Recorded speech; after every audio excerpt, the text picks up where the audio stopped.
I miss the people. I miss a lot of dealers. I miss a lot of great people that have gone. I remember when I was just first a technician, Jim Ayers, I don't know if any of you remember him, but he was the president of Mita. Great guy, awesome. Still think about him. I think of many people, when you're 21 years old, get started in the business, people you're dealing with, at my age now, 76 almost, they're gone. I think about him all the time. I think about Jim Ayers. I remember the first time I saw him in Detroit. I saw him before, obviously, but I had to fix some of his calculators in Detroit. I worked all day in his business. Here's the president now. I thought he was God. I thought he was unbelievable. Technician. Took me in his office. Tony, I'll go out for dinner with you tonight. And I thought, he's going to take me out for dinner. It's awesome. I'm 21 years old. I was in the Army a year before. I mean, holy cow, this is great. And I remember he said, why don't you take a shower before we go for dinner? So I didn't know what he was talking about. I thought he was just being nice, but later on it hit me just like it hit you guys this morning. Maybe there was a more intent there. But in any case, I took a shower. Had a beautiful bathroom office. You know, when you're a 21-year-old kid out of the Army, it's unbelievable, man. I was excited. And I remember I saw the toilet. There was a phone next to it. I never seen that before in my life. I sat down in that toilet for 20 minutes. I called my employer. I said, you won't believe it. I'm on the toilet. I'm calling you. It's incredible. Yeah, in those days, that was unbelievable. And you think about it a short 10 years before. I remember my dad got off the phone. We had come from Holland. He was as white as a sheet, literally. He called Holland. He talked for 20 minutes. He made $120 a week. There were 10 of us. Talked for 20 minutes. And he called out the operator. $38. Think about that. Talked to his brothers. $38. Almost half a week's pay just to make a freaking phone call. We don't know what we have today. The technology is just amazing. And I'm not that old. I mean, but it's incredible what I've experienced in my lifetime. My life started in 1947. There were 10 of us in the house. I checked it out with my sister. She's got a little bit of Alzheimer's now, unfortunately, but she still remembers. It was 1,150 square feet, 10 of us. One bedroom, I remember just enough. 5 bunk beds for my 4 brothers and I. My sisters next door, same thing, there are 3. They had a little more room, obviously, 3 of them. And my mom and dad, tiny bedroom. Bottom of the stairs, tiny bathroom. Small sink and a toilet, that's it. We must have stunk. My mother washed us every Saturday night before we went to church. Never took a shower. I never took a shower until I came to America. It's a fact. I was over 10 years old, never taken a shower or bath. I mean, I'm glad America took me, I'm telling you. It's amazing. But in Holland, I had a great life. We were all very poor. Holland was a poor country after the war. Very poor. World War II didn't do a lot of good for the economies of Europe at that time. I asked my dad, there were chickens everywhere. How come we never had any eggs? We exported them. We needed money, capital. That's how it works. World market, world price. I never had an egg until I came to America. When I came to America, literally, I had 8 or 9 boils on my back. Vitamin deficiency. I had sugar sandwiches for lunch. We had potatoes. Later on, I found out we were vegetarians. I didn't know that. My sister said, Tony, Mom bought 500 grams of meat per week for 10 of us. It's a little more than a pound. Slivers of it in the hutspot. It's a Dutch dish, carrots and potatoes. Slivers of it in the soup. And I still remember tiny pieces. So we had no meat. We were vegetarians.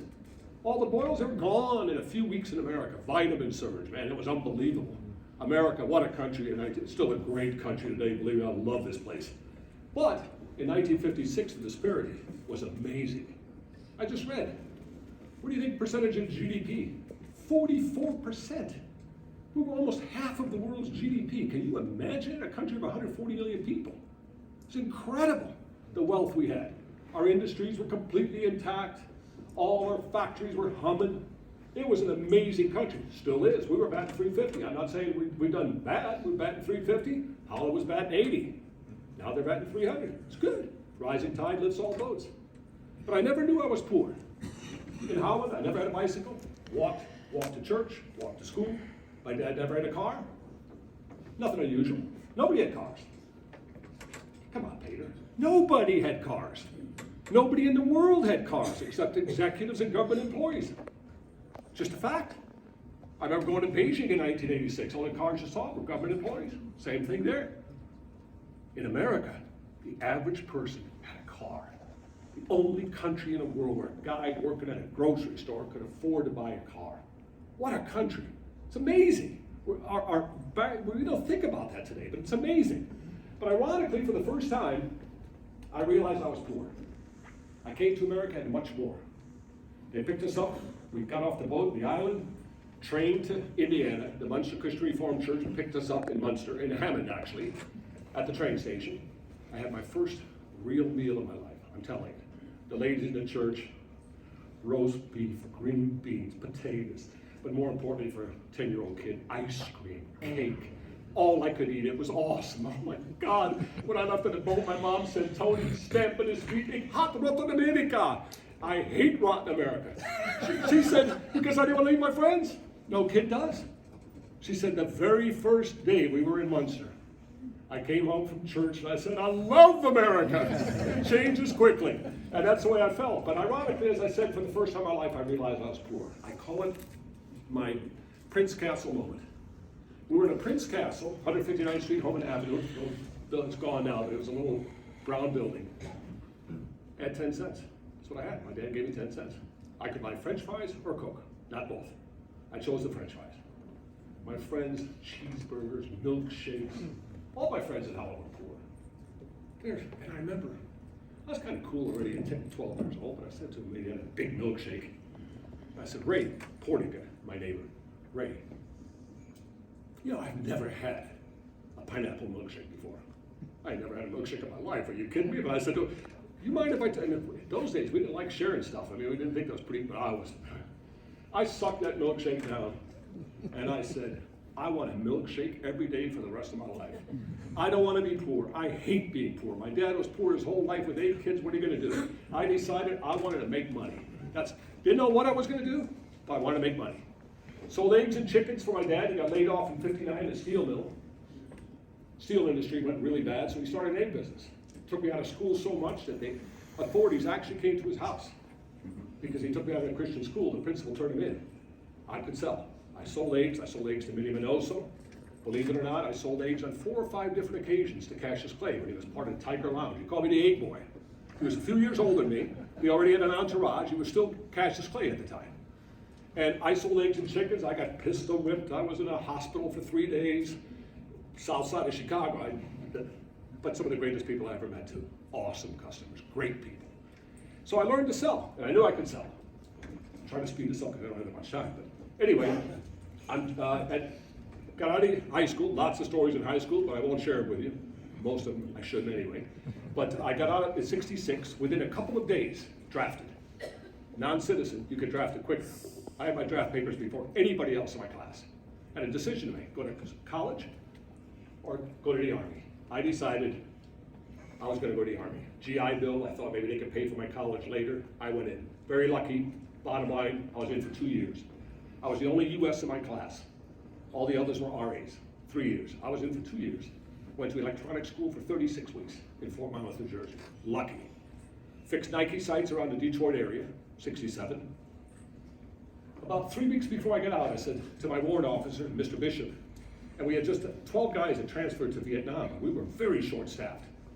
And he said, I said, Mr. Bishop, I need to go to Chicago for 5 days. I want to interview. Otherwise, I'm going to go to Purdue University. He said, Tony, I'm short. I explained to him, I said, he said, okay, go. Gave me 3 days. I interviewed with about 5 companies. Japanese called me on Friday afternoon, going as quick as I can. Friday afternoon, Tony, we want you to start Monday morning. I said, I can't. I'm in the Army. I got 3 more weeks. They didn't know what AWOL meant. So, I said, I can't. Thankfully, they got back on the phone after about 20 minutes. They called me back and said, okay, the trainer was already there. So 3 weeks in total waste of time for him because he had to wait for me. Yasuo Mori was his name. What a great guy. He trained me on the calculators. Calculators in those days were amazing. The BEMA show, Business Equipment Manufacturers, it was known at that time, before it was NAM, the BTA, and so on and so forth. But it was about, the BEMA show was being held at the stockyards, Chicago stockyards, because McCormick Place had burned down. So I went to the BEMA show, and it was amazing. Calculators were taking over the show. It had been wet copiers, had been before that typewriters. Now it was merging into calculators. You can't believe they say calculators, come on. We had 3 models. Think about this, 3 models. The 1201, the 1411, and 1621, $850, $1,250, and $1,650 for a 16-digit calculator, no zero suppression, 2 4-decimal setting. If you had 0.1234556, you had to enter it in as your second number because it wouldn't take it. 1,600, 8 to 1 to now. I just checked yesterday, 8.3. That's $15,000 for a calculator that you could buy today for $60 and blow it away. It's not even close. And the industry was growing. The Japanese were buying the business, literally buying it. I mean, sweets, money spent was just incredible. And they bought it. They did great. Calculators were taking over the show. Huge booths. I still remember Fascinato, Sharp, Casio, Toshiba. Unbelievable. Worked long hours. You had to stay in the suite till 2 o'clock in the morning. Sandy Fox made you stay in that suite till 2 o'clock in the morning. You could not leave. And I mean, I never drank. I was a religious kid at that time, and I wasn't drinking. They started feeding me. I mean, I staggered to my room. It was brutal. I'd get up in the morning, and I'd say, oh my God, 14 more hours, but I made it through. And you think about that. It was amazing. But I remember things for the rest of my life during that time. I had no experience, but there's couple things I had. Attitude and hard work. My dad had taught me hard work, and he taught me attitude. My dad was amazing. We came to America. I have no accent at all. I can speak fluent Dutch. That's what alles praat als ik als ik kan vertellen. And I'm telling you, my dad said we came to Holland, we're not speaking Dutch. We're speaking English. We're in America now. That's the kind of guy he was. And we did. We learned it quickly. I loved America. It's awesome. But the calculators were tough to fix. They had 5,000 to 6,000 components. Think about that. Today's technology. 5,000 components in a calculator. And one of the boards had like 5,000, sorry, that's not true, 1,100 diodes. Diodes. I wasn't very good at leaky diodes. I was not good. I wasn't that good a technician, to be honest with you. I remember when the Japanese, he embarrassed me. I heard him say, Tony, one of the engineers said, Tony, not that good technician. But he talks to them and they start working. So I thought, well, you know, that's a backhanded compliment, but in any case, I did have a good memory. So I did have a good memory, and so when I had a problem, I memorized it. I had a book full of chips and what the problem was, but I memorized them all. So I would go to some dealers, and if they had 6 or 7 calculators, and they were all, I knew exactly what the problem was already. But I always got out my oscilloscope, you know. Yeah, that's it. Okay, boom. I take out the soldering iron, integrated circuit, take out, put a new one in, it worked. They thought I was a genius. But I was really not very good. I wasn't very good. So I knew I had to go into sales. So one time, about 2 years, 2.5 later, I saw W2. Shouldn't have done it. I did shift a little bit. Rose McKeown's desk. She had left the desk for a little bit, so the guy had been fired. I've never forget. He's gone now, so I can mention his name. Dick Dumanowski. He had been fired for incompetence. He was a lazy bum. I looked at his. He made $16,000. He got fired in September. There's no way I was going to make $16,000 as a technician. I knew what I had to do. I told the Japanese, I left them. I said, listen, I got a job offer, I got to go into sales. You're too young. Can't. Got to go into sales. I knew I wanted to go into sales. About a year later, I got a job offer from Casio. Sales. I called them, and I love Toshiba. I love the Japanese there. I've always been a loyal guy. I only had 2 jobs in 30 years in the industry.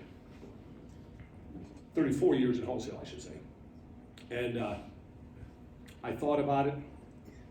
I told them I want to stay with Toshiba. They said, 6 months will guarantee you a job. So I declined Casio, waited 6 months, they came through.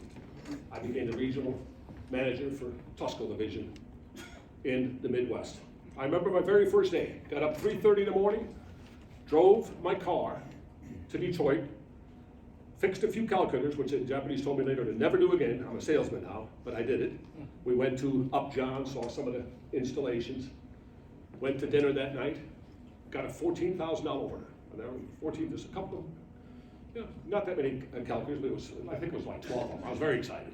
Drove all the way home. Got home 1:30 in the morning in Chicago, Lansing, Illinois, 5201 North Elson Avenue. I was in the office 8 o'clock. Slept like 3 hours, both nights. Didn't care. Loved it. I was so high, it was unbelievable. Exciting, man. Sales, finally what I wanted. all the milkshakes for the rest of my life. It was awesome. It was so exciting. And it taught me for the rest of my life, it's not about experience. The flip side of experience is complacency. You gotta watch out for that. Ultimately, experience is the winner. There's no doubt, without complacency.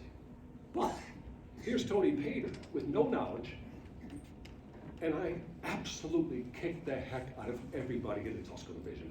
There's some Toshiba people out there, you can check it, it's a fact. And I did it because I worked hard, not because I had more experience, not because I had more knowledge. So I learned for the rest of my life, Tony, get into that. Never forget that. It's about hard work, it's about dedication, it's about loyalty. That will never change. It didn't change 50 years ago, 50 years before that, and I truly believe it will not change in the next 50 years, no matter how much technology we got. Eye-to-eye contact, meeting people, shaking hands is still more important than emails. I know the business has changed. I do all the time. But at the same time, I want people to come to work. I want people who come. I know that's important. So, in the Tuscaloosa division, after about 3 years, I could go out for 2 hours with these stupid stories, but anyway, about 2 years later, Mr. Kyocera called me. He was like an Indian chief. He always Tony. So he knocked on his office. He told me to come in Monday morning. I didn't know what they wanted. Bad things are going to happen in calculators. Huh? Bad things, he goes. You are going to be copier salesman. What? I said, Kyocera-san, we don't have any dealers. We got all distributors. We canceled. They canceled Bud Elvin Industries in Detroit, Farmington, Michigan. I knew Bud Elvin very well. And I became the first copier rep for Toshiba in America. So it was awesome.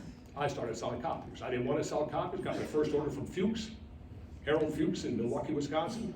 2 BD32s and 2 BD34s. Man, I was so excited. I drove my car. I bought a brand new Subaru for $1,950. No air conditioning. I was so excited. And the very first year, I put 78,000 miles in that Subaru. Never saw a single, ever. I lay my life in the Bible. I never spent a week where I only saw 5 dealers. Never. I saw 8 to 10. Chicago, Indianapolis, Dayton, Cincinnati, Lexington, boom. Every week I had a game plan. Dealer, dealer, dealer, dealer, dealer, dealer. I saw them. Guess who became the #1 region? Hey, not because of experience. Still a young punk. Hard work, dedication. I wanted to do it. All the other guys fly in, see one guy, go back home. Not me. I didn't do that. I worked. And so, very lucky, man, all of a sudden from a Subaru, I was driving a big Oldsmobile. I remember I came into my dad's yard with that red Oldsmobile, and he almost started crying. He just couldn't believe it. Never owned a car in his life till he was 50. And so it was great. My life has just been so fortunate in America. I'm so happy my dad came here. But Chicago, they loved my first boss, Russ Johnson. Then came in Sid Reich. Sid Reich and I did not get along very well. I'll just tell you that. Later on, we became friends, fine. Sid's a great guy, but at that time, I couldn't work for him. So I decided to leave. Met the Japanese at Mita. God, they were great people. But I jumped from one frying pan to the other. I was selling 702s. What a bad machine. I go to Mita, I saw that 700D, the black rabbits. Oh my God, I could sell the heck out of these. Yeah, I could sell them, but what was the problem keeping the customers? It was brutal. But the only thing that was good, when I joined Mita, I found out later they started with 100,000 capital, Bob. That's what they had, $100,000 Nasu told me. That's it. We were down, they were paying me late on my expenses. They were dying. If we didn't come out with a 900D, Nasu told me if that 900D didn't work from day one, we were bankrupt. They came out with a 900D. It's great. Sold the heck out of them. But the copier market had changed dramatically in the 70s. The holy grail was dry, plain paper. That was the holy grail. Xerox had the 914 to 3100. All the other Japanese companies, not Japanese companies, but Japanese products, Minolta 1114, SCF 142, PD32, PD34, Savin 220, 230, go on and on. All of them were trying, and they were doing a good job. All the companies were doing well. Nobody was dying. They were all doing well. But the holy grail, dry, plain paper. That's what Xerox had. From about 1974 to 1978, by far and away, the most powerful organization was Savin. They had the 750, 760, 770, Wet plain paper, specialized plain paper. It wasn't even regular plain paper. You had to have a hard plain paper for the wet, but they sold the heck out of them. If you had a Sav Adidas ship in 1975, 76, man, the money rolled in. But everybody else was doing good too. Minolta was doing great. They had the 101 and they had the 310, which became pretty sharp at the 726. Lots of companies came out with good products. They were selling them and they were getting better, but they still weren't good. They still weren't great. Xerox was still kicking butt. They dominated the Fortune 500 companies with their technology. Then Kyocera came out with the 115. I think they were the first, I believe, I'm not sure. Never checked any of this stuff, so you can check it later, maybe I'm totally wrong. But the Kyocera came out with the Royal 115. Dry, autotoning, it worked. It revolutionized the industry, literally did. All of a sudden, all the Japanese, 702 piece of jug, 7028 was pretty good. We came out with a 131 Mita. Beautiful machine, sharp, perfect. All of a sudden, the Japanese were able to compete head to head with Xerox, and Xerox stock started going this way. The Japanese, the 80s were probably the decade of Canon, I would think. Most people would agree with that. The NP400, just a phenomenal machine. But we had a 5685 that was an excellent, sharp, had a great unit as well. The Japanese were kicking butt. Think about this, we were less than 100,000 in business. I found out later we did 59,000 the first month I joined Mita in the United States. We were dying. 3 years later, in 1978, at the Waldorf Astoria, celebrating 100 million in sales. 100 million. And we didn't grow as fast as Minolta and the other guys. They were growing even faster. The market was just, bam! Everybody was selling it. It finally worked. What a relief. I could sell a copier. That wasn't a problem, but I had a happy customer. I could come back. It was awesome. So we did great. But my whole life changed when my son had his 18th birthday. Lots of other stories, but I could go forever. I can talk, it's the only thing I can do. My son, I'm at Steak and Ale with him, and I said, Todd, he had just gotten a full scholarship. He played with Terrell Owens for 4 years in college. And he said, Dad, my dream is to own a business with you. That's what I said, my whole life changed. Because I loved wholesale, I loved the dealers, I loved my job. If anybody loved his job, it was Tony Painter. I love seeing the Jim Riccios. I love seeing everybody. It's just, man, I couldn't wait to see the dealer. If I saw him 2 weeks ago, I'd like to see him again. I held sales meetings all the time. You can ask any of my dealers. I went out cold calling. I did mind work. I loved it. But when Todd said that, he said to me, my dream is to own a business with you. It just hit me that night. I just had an impact. I said, gotta quit. I called Nasu the next day. I said, Mr. Nasu, I gotta start a dealership. Scratch or buy one of the two. Cheap Dutchman. I was always cheap. Frugal, I should say. I had saved $700,000 cash. And I spent it all on buying a dealership, Kearns Business Solutions, in Greenville, South Carolina. Kearns was a horrible dealership. Horrible. $4 million. David Kearns couldn't make a profit if his life depended on it. I set him up 18 years of, he couldn't get a machine ever shipped on time. Ordered them one at a time. Couldn't pay for anything, always past due. When Mita bought him, they hired Brian Ammons, a very good friend of mine, Standard Office Systems. Lots of you may know him in this room. He just sold. He's a great guy. One of my mentors, too. I think I was the same to him. We were 50-50 with each other. We saw each other all the time. We learned from each other. Brian said, Tony, you're wasting your time. This sucker will not listen. He will not make a profit. He gives everything away. So I got a little scared. I said, Brian, I said, I've got to do it. It's my whole life savings. I left Chicago, drove to Greenville. I said, what are you going to do, Tony? I said, and I thought. I said, when you have a dealer, you got to have something special. You got to have something special. You got to have something outstanding in your dealership. I saw it from the Danny Doyles with his giving, and he got lots of deals. A lot of dealers got blown up because they couldn't compete with that. Smart. So I said, I have to do something like that. I have to have that. And I thought, and I knew that Icon dominated the marketplace. Icon sold all-inclusive. I had a lot of religious people at Kearns. I used the word evil. All-inclusive is evil. If somebody wants to change early, they have to pay for copies. It's the devil, I told one guy. He was one of my best salesmen. He sold $1.4 million a year for me after that. I needed something special. But I also thought, and that's where I came up with that, maybe myself, I may have learned it from a dealer, everything else I learned from other dealers, but I knew that I wanted to do copies and prints for the same cost. And it was impossible really, because toner costs alone were more than the copy cost in most cases. I like to take the darn thing home, I'm getting hot. But anyway, I go down there, I meet with David. I said, David, we're gonna sell copies and printers. Same cost, doesn't matter where they go. A customer hits a button, it doesn't matter. I had dealers call me, Peter, are you crazy? You can't make money doing that. I said, listen, how many printers you got out in the field? 3. Well, I'm not gonna worry about it until I get 1,000 out. If I get 1,000 out, if Mita's not competitive, I'll call Caden, I'll call somebody. I knew some toner people in Holland. I'll find a way to reduce my cost, but I'm not gonna worry about it until I get 1,000. I got a first order for 9 machines, 10, 15, 20. We were selling printers like crazy. When I left for headquarters, we had 6,000 printers out in the field 3 years later, all Kyoceras, making money. I had dealers visit me. Frank Kuko came and visited me. I had lots of dealers come and visit me. I preached it, I talked about it. To show you why it's so important to listen to what Bob Goldberg said, you gotta learn when you come to a meeting like this. That's what I always try to do. I try to be a sponge. Learn something, pick up one thing.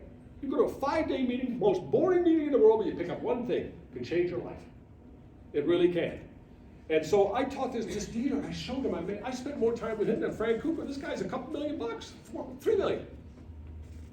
Spent about 4 days with him. I really wanted to get rid of him actually after. Nice guy. But, so he left. I saw him 4 years later. 3.5 million. Meanwhile, we've gone from 4 million to 10 million in 3 years. Organic growth, didn't buy anybody. I asked him, what you done with it? My service manager didn't think it was a good idea, he didn't think we could make money. Huh? You listen to your service manager when you got people that are showing you right in front accounts with printers? What? But that's what happens to people. They just get sidetracked.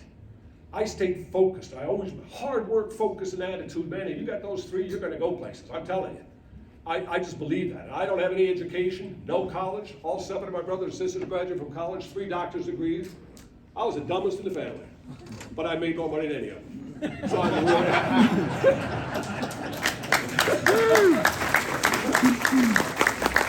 I could buy a lot more milkshakes than they can, I'll tell you that. And so, Kearns grew, and we had a great time. I was so excited because I had dealers tell me, you know, you always have your naysayers. Dealers, Tony, oh God, man, you don't want to get into retail. You've been successful in wholesale, please. You've been a success, man, don't do it. I mean, it's scary. Lots of wholesale people have gone into retail to utterly fail. I had to make it, man, I had to do it. So I did it, I was so excited. It was the happiest time of my life those 3 years. Had every night, 4:30, Longhorn. Knew the manager. I gave him $100 once I listened, we got this family. You don't get busy until 6. He's okay. So, salesman cut, the afternoon, cut. Talk, bad day. We talked to him about it. Well, maybe you should have tried this, maybe you should have done this. Family. We had 3 people turn over out of 70 in 1 year. Can you believe that? 3 people. I created a family atmosphere. I love my employees. I think they kind of like me too. It was nice. We talk. And now I hear these people today, well, I talked to Anita a while back. I got some employees that won't come to work anymore. Oh yeah? Ask them to pay part of your rent. It's ridiculous. I remember one of my salesmen one time, and I know that one of my best friends played golf with him. 3.6 million last year. Tax advisors for acquisitions. 3.6 million. Made money out of his home. So I know that you gotta work. Don't have an office, gotta do it. I'm realistic. If I got an office, I'm paying rent, you're showing up at my office, brother. That's me, today. I don't care how old I get. Let me give you an example. I remember one of my salesmen, I call him up. He had a fake English accent. Yeah, Matthew Jones. Matthew Jones. I say, hey Matthew, how you doing? I was in Easley at the time. Mr. Painter, I'm cold calling in downtown Spartanburg as we speak. Oh, that's great, Matthew. I'm just getting off the exit here. I'll see you in a few minutes. Where you at? I'd heard it kind of a rural. Then I said, Matthew, you're lying, aren't you? Sir, as a matter of fact, I am. I said, Matthew, be honest. You're at home, aren't you? Sir, I am. I said, Matthew, you're mowing your lawn, weren't you? How did you know, sir? because I heard the roar. I heard the roar and I just guessed. He was mowing his lawn. Working out of your home? Come on, wife needs milk, baby's sick. You're gonna be as productive as working out of an office? I don't buy it, I'm sorry. Maybe I'm too old, I don't understand it. I'm paying rent, baby, you're coming to my office. That's just me. That's just me. And so the point is, we created a company that went to almost 20 million. We didn't buy anybody. When I came and saw David that first week, I explained to him what we're gonna do. I said, David, I gave him 10% of the company for now. I said, you're my partner. I want to make him feel good. My son was mad about it. He later got more for the 10% and he sold his company to Kyocera for it. Great guy. Did everything I asked him to do. Awesome. Never regretted it. I really don't care that much about money. I really don't. People know me. I just want my milkshakes. I want my cars. That's it. Outside of that, I got a pretty simple life. And so David, I mean, here's a guy that just couldn't make money. And I got him excited about making money. He almost, he had a piece of crap home, horrible home. Had a nice home. His wife had I remember he took me so proud of his wife's closet, huge closet. Nice! In Easley, South Carolina, it only cost about $300,000, wasn't that bad. But it's fun. Nothing is more fun than owning your own dealership, owning your own piece of pie within that dealership. If you're a sales, I felt like I owned part of Mita. I didn't own Mita. But I felt like I owned part of it because that's how they made me feel. It's a family atmosphere. We had trips. I went on 28 years in a row on trips. Every year I made them. The Atlanta region, I had 6 ASMs, 2 turnovers in 25 years. New Jersey had 6 turnovers in 1 year once. Who do you think who beat who? Continuity. Take care of your people, make them feel like you're part of an organization. All of that comes to the office. You talk, man, it's great. I gave every employee, because my mother always said, you know, we don't celebrate birthdays enough in America. So I gave every employee $100 birthday. Take your wife out for dinner, take your spouse. It's neat. Cost me what? 40 employees? What is that? Nothing. $4,000. When I became president at Kyocera, I did it in headquarters. 400 employees. Cost me $40,000. Guy who replaced me, that's the first thing he did, he got rid of it. I thought it was a great idea. $40,000, we spent that all the time for nothing. People happy. It's a good thing. I did it because of my mother, and I thought it was always good. I came into headquarters the first day when I was EVP, and stacks of Federal Express. What are you doing? Scan the email. Well, we need to, what do you, electronic signatures, come on. I was so happy. A couple weeks later, we were 6 or 7 packages. Running a business is not just about selling. It's about controlling your expenses. And that's all I'm trying to, I got another part, but I forget about that. Well, controlling expenses, so important. We run business, all of us, we go to seminars, always sales, how to do this, how to take on this additional product. All of those are important. Most important asset we got is our customers. Our customers, we can sell them anything we want. We just have to be very careful. You don't want to take copy or printer sales, it's pretty costly. Maybe selling this, we may have to set up a separate sales force, whatever you have to do, but you can grow your business anytime you want. Any of us in this room can grow our business. It's a phenomenal opportunity. This country is awesome. And I think expenses are an area that many people lose control of. I've seen corporations like Kyocera that hired ASMs that worked in California and their territories were Denver. Or they were in New Jersey and their territories were Kentucky and Indiana. I'm president of a company. If I can't find somebody to work in Kentucky, Indiana, I'll set up a distributor. You're gonna work where you're working. Are you kidding me? You're gonna see people. Michael and I later talked about a mover and shaker, hired my cousins. Became my partner later at Wood Business. Totally different. We sold all inclusive. That's what he wanted to do. Great, God bless America. Different market. But I remember, I won't mention his name, but he came in. We had a record month. Record month. We went to a nice comedy club, dinner, came in, about an hour and a half. Where are you going? What hotel you staying in? Actually, I'm going home tonight. Huh? Going home tonight? Yeah. Honest guy. I give him an A for honest. He said his wife wanted him home. Nice. Probably saw one dealer that week. Who's paying a guy like that $250,000 a year? What's going on? What are we doing? And it's so often like that. We had another case in the 80s. Didn't report to me. The Japanese were so nice at me that they didn't want to confront him. I looked at his expense report. $600, flew to Birmingham from Atlanta. Huh? Birmingham to Atlanta, $600? Bought the ticket the day before. $600. $130 for a rental car, $730. Called him in my office, what the hell are you doing? Turned out, long story short, it was the end of November. He was a few miles segments short of gold. True story. $730, got a company car. He could drive that company car from the north side of Atlanta far quicker to Birmingham, 2.5 hours at 75 miles an hour. Spent 4 hours. By the time he got to Detroit, it was 5 hours from the time he left his home, airport, security, car. It's a fireable offense. But yet so often in companies, large and small, we don't watch our expenditures. We don't do it. It's just for some reason, we just care about sales. I remember when I was a regional manager at Mita, I didn't realize we were a year away from bankruptcy in '98. We had 6 ASMs. I said to Nassau, we should get rid of 1 ASM. I could easily do with 5. As a matter of fact, Nassau, I covered 13 states by myself, never flew to Dallas. I left my house Sunday. I drove 82,000 is the most I ever drove in 1 year. Never flew to Dallas, drove from Dallas. Boom, boom, boom, boom. Ended up somewhere in Alabama, Friday afternoon. That's when I went home. And these people seeing one dealer, one person, and companies tolerate that? You're going to pay somebody $250,000 to see one customer in a week? Are you crazy? But that's what we do sometimes. So I said to Nelson, let's get rid of the ASM. 5 ASMs, we had 5 territories. Average cost, including expenses, $200,000 minimum, $1 million. I found out we were only making 5% profit. It'd take a math genius to figure out that's $20 million in sales right down the drain. Nassau would have had a freaking heart attack if he lost $20 million in sales. He would have shot somebody.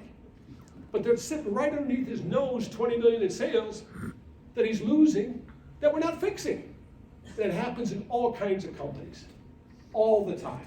Going way back, when I remember when in 1968, I remember people saying, typewriter salespeople can't sell calculators. It's ridiculous. If you could sell, you could sell. If you could sell copies, you could sell AI. It's just training, that's all. If you got an attitude and if you're willing to work, are you kidding me? You can sell. I mean, I watched it before. I haven't watched it much, but I watched it the other day. I got to quit, I know. I watched Joel from Joel Osteen. I watched him on TV for about 25 minutes. I said, man, would I hire that sucker as a salesman? Are you kidding me? those twinkle eyes? Are you kidding me? Another quick story before I go. I was in Fort Wayne, Indiana. 100% true story. I had this waitress. She was just freaking awesome. Wonderful lady. Personality like I'd never seen before. Made us feel like $1 million. Wheels are turning. What are you doing now? Well, I just graduated from Wayne State University. What are you going to do this summer?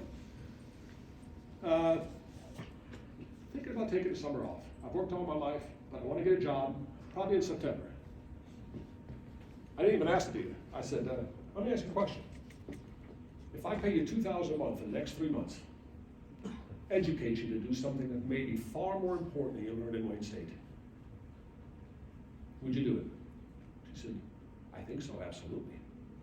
She left, gave the dealer her card, called in the morning, which she did. He said, what the hell are you doing, Peter? I said, listen, you don't hire her? I'll take her to your competitor.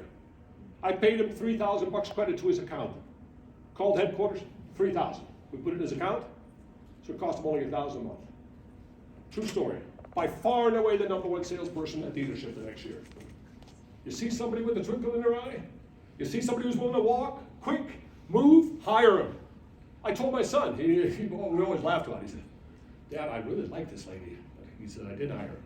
I got 10 minutes left. Good. So he said, Tony, Dad, she walked like this back to her car. I didn't hire her. I was told I don't hire anybody that walks slow.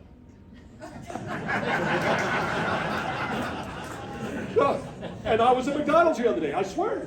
I was watching this lady, I ordered up French fries. I'm trying not to do that. I'm getting too many milkshakes. I got to start cutting them down. I'm at McDonald's, order French fries. That's how she's walking, I swear, to get the French fries. Who hires these people? Maybe she's great at a sit-down job. Mike Reardon, right person, right job. That's not the right person for that job. I need somebody to move. I'm 76 almost. I can move a heck of a lot quicker to get those French fries. You got to hire the right people for the right job. It's important. Watch your expenditures. Know your model. When I bought Kearns, horrible leadership. I said to David, I studied, Brian Emmons taught me, the Tom Johnson model. I learned it backwards and forwards. I said, David, within 6 months, we're going to be on this model. We're going to be on this model. I made it every category in 6 months. We made 21% profit the first year. You can do it when you set your mind to it. I remember going over his financial statements. $180,000 we were off the first year. $4 million leadership, that's some serious write-offs.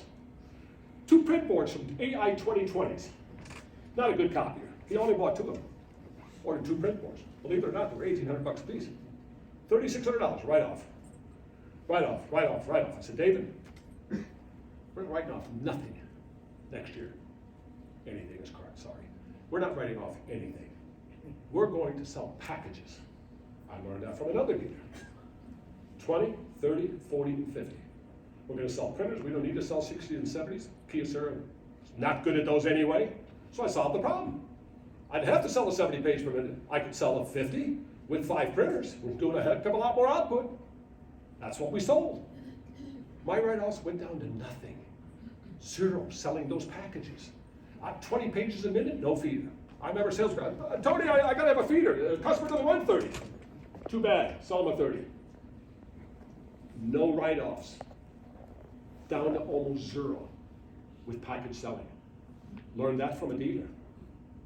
It's just smart. How you run your business is so smart. Hiring people that you don't need is so stupid. If you get a COVID situation and you run a lean, mean fighting machine, which is very difficult to do in good times. We've had 50 years of good times. Tough. We tend to just, No. When COVID strikes and you're running a lean, mean fighting machine, your competition's firing people, laying off people, you ain't gonna have to lay off anybody. You can grow your business. It's an opportunity. It's tremendous. We've got, this country is just amazing. I remember Jim Risto. He was my boss. I love the guy. But not so smart, he sued Toshiba for discrimination. Toshiba closed down the Tokyo division. Mr. Croce was correct. Calculators went just down to nothing. Copiers, boom, took over the market. Jim sued. He lost. I was in a bar with him in California. A few weeks later, he was bitter. So bitter. Oh my God, he was bitter. People in the bar were looking, he was screaming. The Japanese are taking over everything. What? He said, Tony, chip production, it's gone. They've taken it all over. They even buying our golf courses. It's over. We're done. Well, Jim, I haven't seen him in years. Don't know if he's alive or not anymore. Lost touch with him. Jim, heard of NVIDIA? Heard of Broadcom? Heard of Qualcomm? Heard of AMD? Heard of Intel? We're not doing too bad, Jim. Stock market's been, Japanese are doing great. I've been there many times. Stock market was about 38,000 when he made that statement. Less than 30,000 now. Ours was about 2,500. We're about 34,000. Not too bad, Jim. This country's coming back. I was in Hong Kong just before COVID. Man, it was good to see. I'm sure the Japanese get just as proud when they see their cars. Although after a while it gets boring, I guess, when you have that kind of market share. I saw Teslas. I didn't see a single Lincoln, not a single Cadillac. Teslas in Hong Kong. I saw one. Wow, I was excited. Great. America's the greatest country in the world. I believe it with all my heart. I believe this industry is the greatest industry in the world. I really do. It's awesome. Awesome industry. You can't lose if you do things correctly. I mean, it's amazing. I think America, we've got some boils on our back right now, but a vitamin surge is coming. Just like with me. They're going away. America always comes back. 65% of Americans think the Chinese economy is bigger than ours. Americans just kind of just beat ourselves up, you know? Huh? So, third, think about it. 1.4 billion people. They got an economy 70% of ours. They're going to beat us. They're going to beat us. but not per person. Not my lifetime, not in anybody's lifetime here, not your kid's lifetime. We're a powerful country. It's a great country. This industry, awesome. Think about it. Hundreds of calculators I dealt with, hundreds of copy readers, Midwest, hundreds of copy readers south, hundreds nationwide when I went to headquarters. I personally dealt with 2 bankruptcies. 2. Both of them morons. And I'm telling you, it wasn't due to lack of sales. It wasn't sales. When he got a 10-machine deal, it's oh, look at the diamond I got. Unbelievable. Some of you may even know, but it was unbelievable. He's passed now, a great guy. He was really not a bad guy, but he was a horrible businessman. It took him 26 years to go out of business. This is a great business, believe it or not. Now, the next 50 years, do I believe we're going to be able to make the mistakes? Mistakes are going to narrow. I believe that with all my heart. No business goes like that forever. We got to start making smarter business decisions. We got all kinds of opportunities. AI, IT, new products, air cleaners, you name it. Our number one is our customers we have. Whether we're in wholesale or we're in retail, it's our retail customers, the 5,000, 8,000, 10,000 customers we got. We can sell them anything we want. Anything we want, we just have to make sure we can make a profit. We've got to make sure it doesn't dilute our other sales. Those are decisions you got to make. But what an opportunity. What a great country. I love America. I think it's the greatest country in the world. God bless America, and God bless every single one of you. I appreciate it. Thank you.